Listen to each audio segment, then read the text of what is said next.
गुरुर्ब्रह्मा गुरुर्विष्णू गुरुर्देवो महेश्वरा गुरु साक्षात् परब्रह्म तस्मै श्री गुरवे नमः।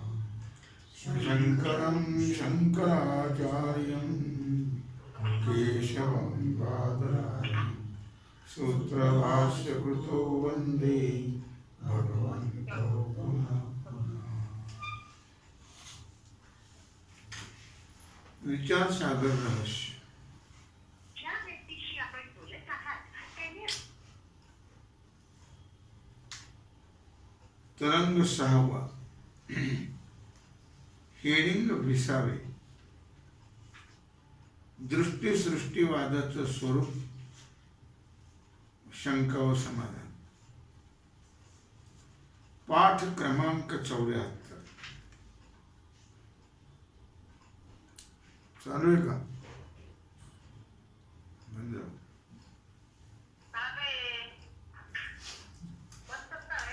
मध्ये आवाज झाला नाही मग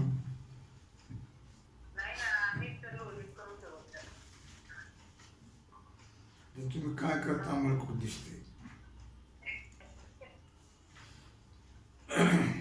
शिष्य म्हणतो महाराज, ही ईश्वर रचित सृष्टी अनंत कल्पापासून अनादी आहे। त्यात कळलं ना, ही ईश्वर रचित सृष्टी जी आहे ही अनंत कल्पापासून, कल्प अनंत कल्प त्याचा अंत नाही। कल्प म्हणजे ब्रह्मदेवाचा एक दिवस, म्हणजे 4 युगाची एक चौकडी, आणि ते 4 युगाची एक चौकडी, अशा चौकड्या किती गेल्या म्हणजे 1000 चौकड्या गेल्या म्हणजे एक दिवस होतो। पुन्हा 1000 गेल्यावर एक रात्र होती, म्हणजे 42,20,000 बरोबर आहे, 43,20,000 हजार वेळा गेल्यावर त्याला एक दिवस होतो, आणि पुन्हा 43,20,000 हजार वेळा गेल्यावर एक रात्र होती। मिळून 86,40,000 वर्ष, 40,000 एवढे युग गेल्यानंतर पूर्ण दिवस, त्याला एक कल्प म्हणतात। असे अनंत कल्प म्हटले त्याने, त्याचा अंत नाही। अशा अनंत कल्पापासून ही सृष्टी अनादी आहे, उत्पत्ती रहित आहे। त्यात ज्ञानी मुक्त आहेत आणि अज्ञानी बद्ध आहेत। कोणी प्रपंच करून आनंदात आहे, कोणी दुःखात आहे। अशी प्रपंचधारा सारखी चालू आहे। ती जर स्वप्नासमान म्हणावी तर एक क्षण, घटका किंवा प्रहर कालापर्यंत स्वप्नाप्रमाणे असावी, आणि स्वप्नाप्रमाणे अल्पकालस्थायी संसार असेल अल्पकालाचा, तर बंध अनादी कालचा आहे असं म्हणता येणार नाही। संसार अल्पकालचा, बंध कसं काय अनादी कालचा म्हणता येईल? आणि बंध निवृत्ती करता सांगितलेली श्रवणाधिक साधने ती व्यर्थ होती। कोट्यावधी वेळा स्वप्नाप्रमाणे प्रपंच मिथ्या आहे, प्रपंच मिथ्या आहे असं श्रवण केलं, कोट्यावधी वेळा केलं, काय फरक पडतो? शास्त्र विचार करून प्रपंचाच्या मिथ्यात्व संबंधाने सांगितलेल्या युक्तीचा विचार करून मिथ्यात्व ठरलं। शास्त्र विचार करून तरी अविद्येचा असा काही विलक्षण प्रभाव आहे की जागृत व्यवहाराला मिथ्यात्व म्हणते वेळी मन मिथ्यात्वाविषयी साशंक होतेच। खोटं कसं काय? एवढं सगळं व्यवहार दिसतोय, चालतोय, खातो पितो, खोटं कसं काय? मन शंका घेतच मन मिथ्यात्वाविषयी। अनादिकालच्या प्रपंच सत्यत्व निश्चयाचा हा परिणाम आहे। आम्ही आतापर्यंत सत्य म्हणतच करत आलो, प्रपंच सत्य म्हणूनच, आणि त्याचा हा परिणाम आहे। जी गोष्ट संस्काराने मनुष्य ती गोष्ट बलवत्तर होते. संस्कार मोठे बलवान असतात, लक्षात ठेवा. जी गोष्ट शास्त्रप्रमाण विचार, युक्ती आणि विद्वत अनुभव, विद्वानांचा अनुभव यांनी निश्चित झाली, तथापि त्या गोष्टीविषयी मन साशंक होते. शंका मनात येते, कसं काय खरं खोटं असं होईल. हे सगळं आपण पाहतो, खातो, पितो, बोलतो, चालतो, शंका येतेच म्हणत. हे दैव दुर्विलासाचं लक्षण आहे. कशाचं लक्षण आहे? दैव दुर्विलास म्हणजे पापाचा प्रतिबंध. तशाच प्रकारची या शिष्याची स्थिती असल्यामुळे त्याने वरील शंका केलेली आहे. श्रीगुरु म्हणतात, बाबा रे, इथपर्यंत तुला अनेक वेळा प्रपंच मिथ्यात्वाची सिद्धी करून दिली. नुसतं मिथ्या सांगितलं नाही, ते सिद्ध करून दिले अनेक वेळा आतापर्यंत. त्यात हेही सांगितलं की सिद्धांत मतात बंधमोक्षाचा किंवा वेदगुरूचा पारमार्थिक सत्यत्वाने अंगीकार नाही. पारमार्थिक सत्यत्वाने अंगीकार नाहीये. चैतन्य मात्र नित्यमुक्त आहे. अविद्येचा परिणाम चैतन्याच्या ठिकाणी नाना प्रकारचा होतो. त्याला विवर्त म्हणतात. कळलं नाही? आहे एक आणि भासत एक. त्या विवर्त पदार्थाने आत्मस्वरूपाची यत्किंचित हानी होत. सर्प भासलं तर दोरीचं काय नुकसान आहे? का नुकसान आहे? तसं परमात्म्यावर जगत भासलं तर काय नुकसान आहे परमात्म्याचं? लक्षात. किंवा हानी नाही, लाभही नाही, काहीच नाही. किंवा समज की एखाद्या दोरीवर साप भासला तर ती दोरी विषारी होते का? नाही. किंवा मालेचा भ्रम झाला तर सुगंधी होते का? फुलाच्या माळेचा भ्रम झाला तर? त्याप्रमाणे आत्म्याचे ठिकाणी वैदिक कर्माचा किंवा उपासनेचा व्यवहार झाला तर पुण्य उत्पत्ती होत नाही. आणि अत्यंत निषिद्ध व्यवहार झाला तरी पापापासून त्यापासून आत्म्याच्या ठिकाणी पाप उत्पत्तीही होत नाही. आत्मा असंग एकरस आहे. आत्म्याच्या ठिकाणी काहीच नाही. हो, त्याला हेही नाही तेही नाही. काय हा आत्मा कसा आहे? एकरस आहे आत्मा. जगत कालत्रयी झालंच नाही. ते काय वनगडी सगळी त्रिकालात्मक सांगतात, त्रिकाली झालंच नाही जगत. म्हणून त्याचा निषेध करण्याची आता नाही. त्याचा काय निषेध करायचा? काय वांजीचं पुत्र जगलं काय मेलं काय? तर नाहीच ते. कोणी बद्धही नाही आणि कोणी मुक्तही नाही. अशी वास्तविक स्थिती आहे. काय हे मांडुक्य उपनिषदाच्या कालिकेत गौडपादाचार्य यांनी स्पष्ट सांगितले. दिसणाऱ्या जगताचा स्वीकार करून बोलायचं म्हटलं तर अविद्या आणि अविद्येचा परिणाम जगत याचा चैतन्याशी कुठलाही कोणत्याही काली संबंध नाही. अविद्या आणि अविद्याचा परिणाम जगत याचा काय संबंध आहे चैतन्याशी? काही संबंध नाही. जगात काय अनंत प्रकारचे व्यवहार होतात. सूर्याशी काय संबंध आहे त्याचा? सूर्याला काहीच नाही त्याचं. तसं चैतन्याला काहीच नाही. कळलं का? आणि असेल कसं काय? जगत झालंच नाही. फार पुढचा टप्पा आहे हा. म्हणजे जगत झालंच नाही म्हणलं की माणसं शासन होतात. हा मुख्य सिद्धांत आहे. जग झालंच नाही. भगवान म्हणले जे झालेच नाही तया लागी तो हृदय काही येड्या. अरे झालं नाही त्याच्याकडे रडतोस तू. हे दिसत तर भास आहे. पटतं का? पटत नाही ना. म्हणून त्याचं नाव गडद अविद्या आहे, अज्ञान. म्हणून प्रतीत होणारा बंध देव, वेदगुरु, श्रवणादी साधने, समाधी किंवा मोक्ष या सर्वांची प्रतीती स्वप्नाप्रमाणे अविद्याजन्य आहे. हे सगळं स्वप्नाप्रमाणेच आहे.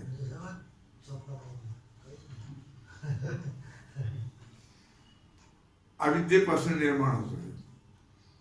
मग त्यांच्या ठिकाणी होणारी बहुतकाळची स्थिरतेची प्रतीती ही अविद्याजन्यच आहे.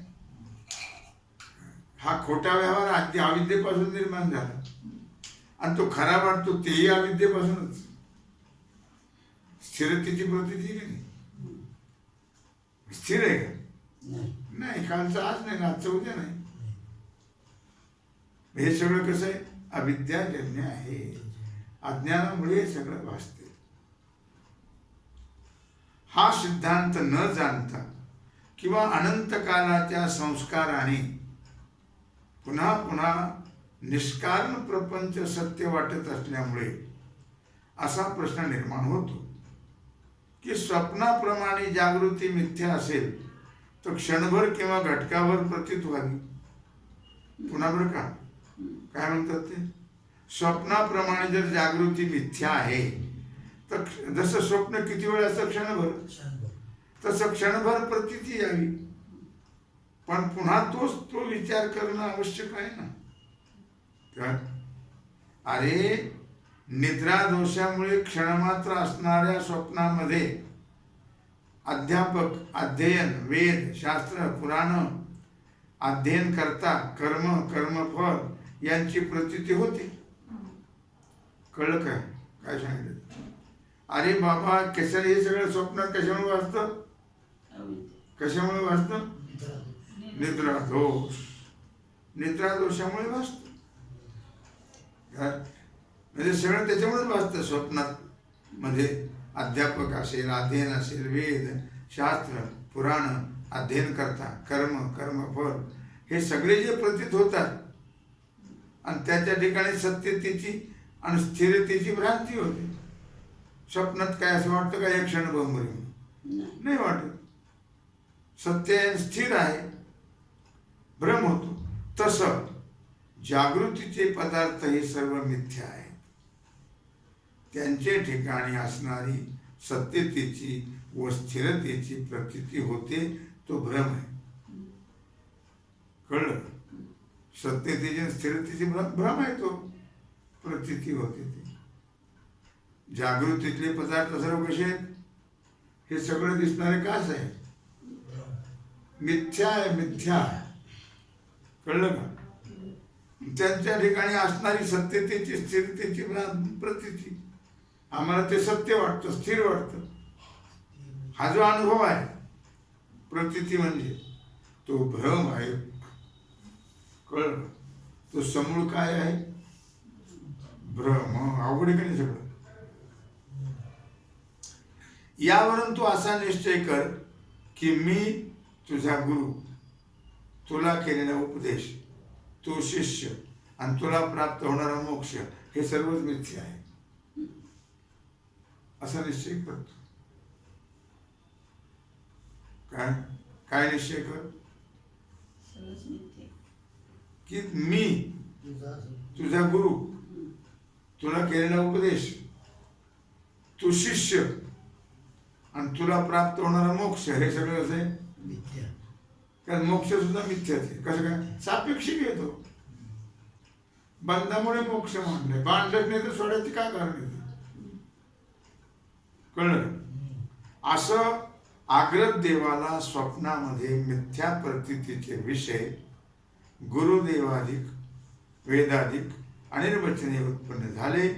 तसेच आता तुझ्या प्रतीतीचेच असणारे विषय मी गुरु आदी करून सर्व अनिर्वचनीय मिथ्या आहेत.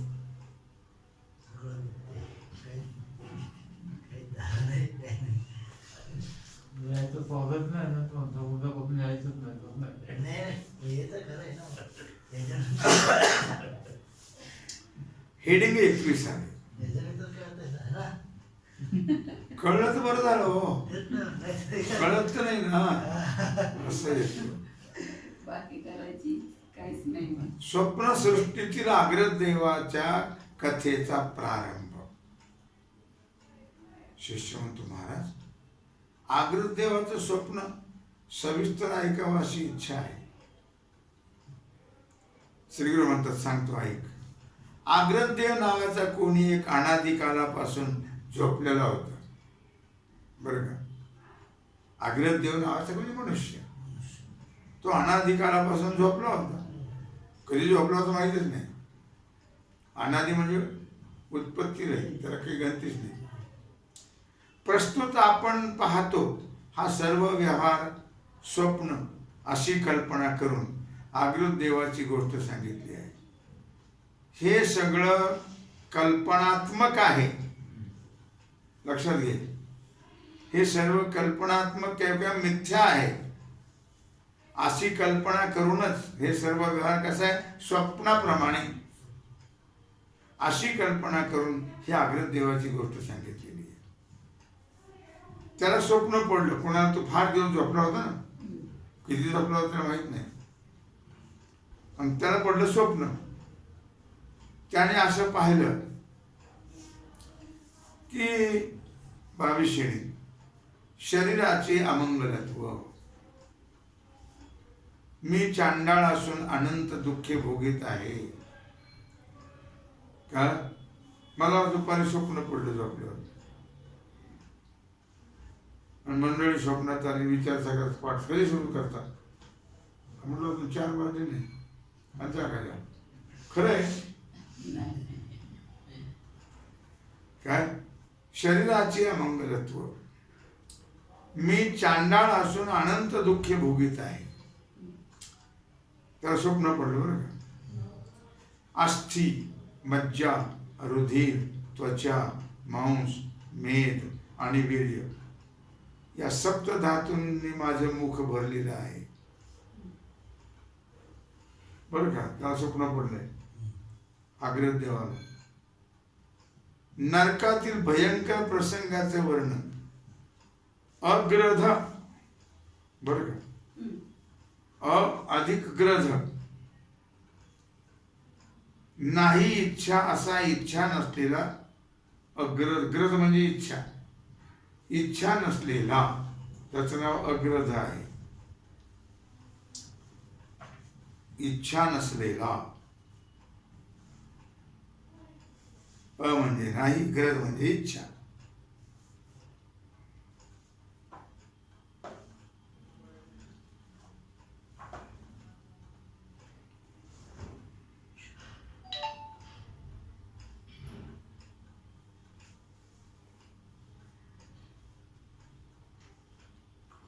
इच्छा नसलेला. इच्छा नसले. अ म्हणजे नाही, ग्रध म्हणजे इच्छा, इच्छा नसलेला.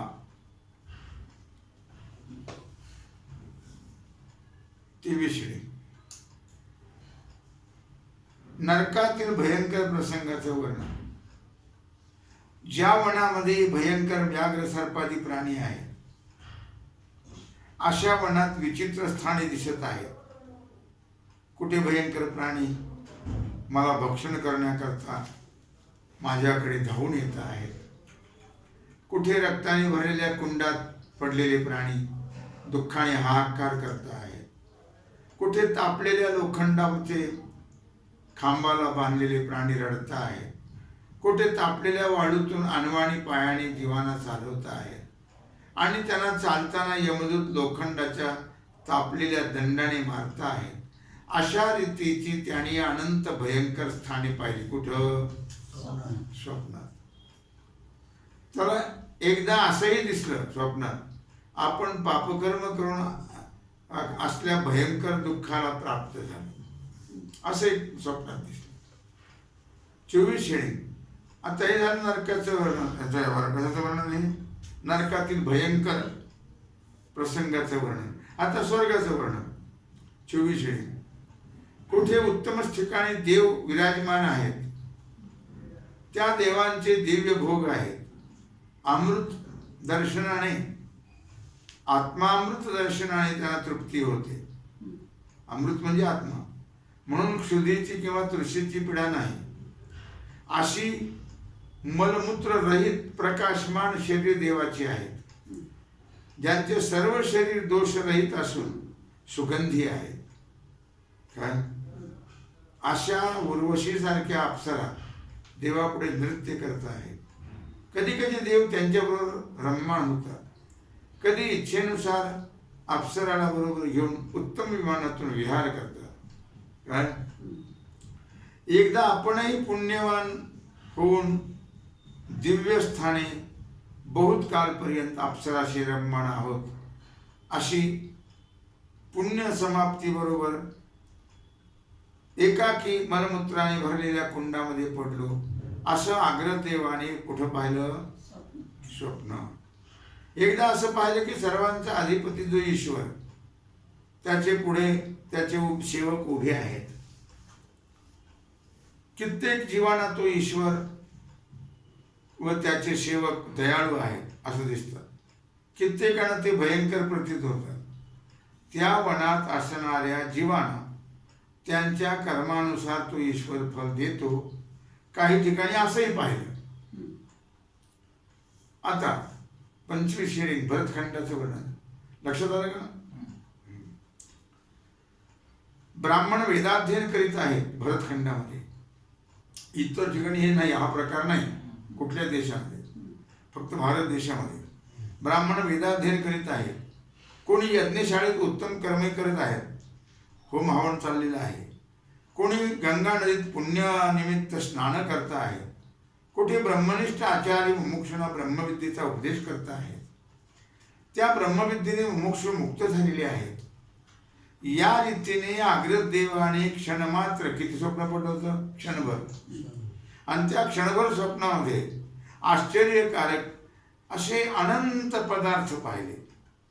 आणि त्याला असंही वाटलं की वनस्वामी जो ईश्वर, तो आपल्या मुखातून नाना प्रकारची बीजे काढून वनाची उत्पत्ती करतो आणि जलसिंचनाने विष्णू पालन करतो आणि शेवटी मुखातून अग्नी काढून वनाचा दाह करतो. काय वनाच्या उत्पत्तीबरोबर माझी उत्पत्ती आणि वनाच्या दाहाबरोबर माझे दाह होतो.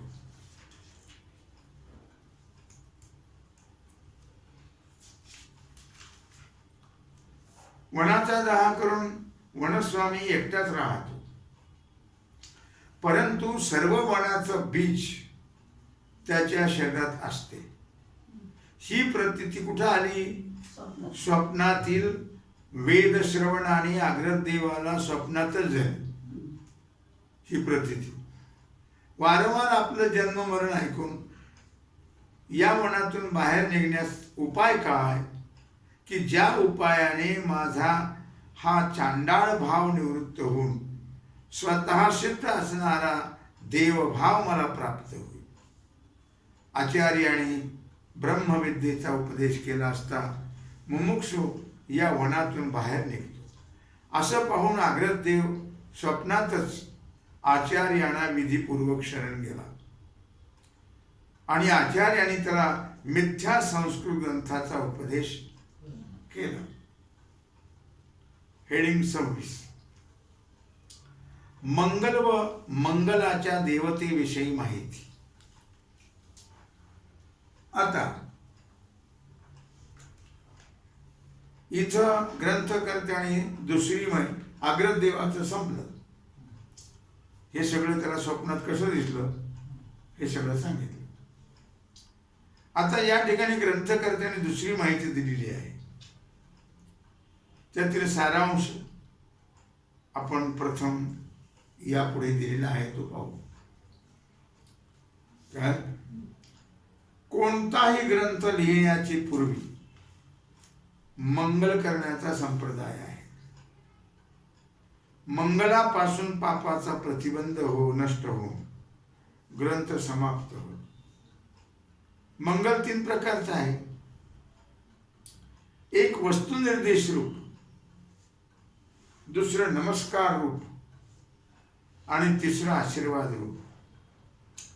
किती प्रकारचं मंगल आहे? 3 प्रकारचं. आता पहिलं जे मंगल आहे वस्तुनिर्देश रूप त्याची व्याख्या निर्गुण किंवा सगुण परमात्मरूप कथनाला निर्गुण किंवा सगुण परमात्म्याच्या रूपाचं कथन करणं याला वस्तुनिर्देश रूप मंगल म्हणतात. ईश्वराला वंदन करणं याला नमस्कार रूप मंगल म्हणतात. आणि आपली किंवा शिष्याची इच्छित वस्तू प्राप्त व्हावी अशा प्रकारच्या ईश्वराच्या प्रार्थनेला आशीर्वाद रूप मंगल म्हणतात. ईश्वराची जी प्रार्थना केल्या जाते आपली किंवा शिष्याची इच्छित वस्तू प्राप्त व्हावी याच्याकरता जी प्रार्थना केल्या जाते ईश्वराला काय त्याला म्हणतात आशीर्वाद रूप मंगल. मंगलाची मुख्य देवता कोण आहे? गणपती. श्री गणेशाय नमः असं म्हणतो की आपण. आणि सरस्वती या आहेत. यांना पुराणामध्ये ईश्वरता सांगितलेली आहे. हे ईश्वर आहेत असं सांगितलं. पुराणात जो गणेश जन्म आहे तो जीवाप्रमाणे कर्मफल नसून रामकृष्णाप्रमाणे भक्तानुग्रहाकरता परमात्म्याचा आविर्भाव म्हणजे अवतार झालेला आहे. काय झालंय? अवतार. कळलं का? अवतरती निर्माण होणे, प्रगट होणे. अव हा उपसर्ग आहे, तर धातू आहे तरतरती, त्रुतरती. परमार्थ दृष्टीने जीवही परमात्म्याहून भिन्न नाही. खरंय, परमार्थाच्या दृष्टीने जीव सुद्धा परमात्म्याहून वेगळा नाही.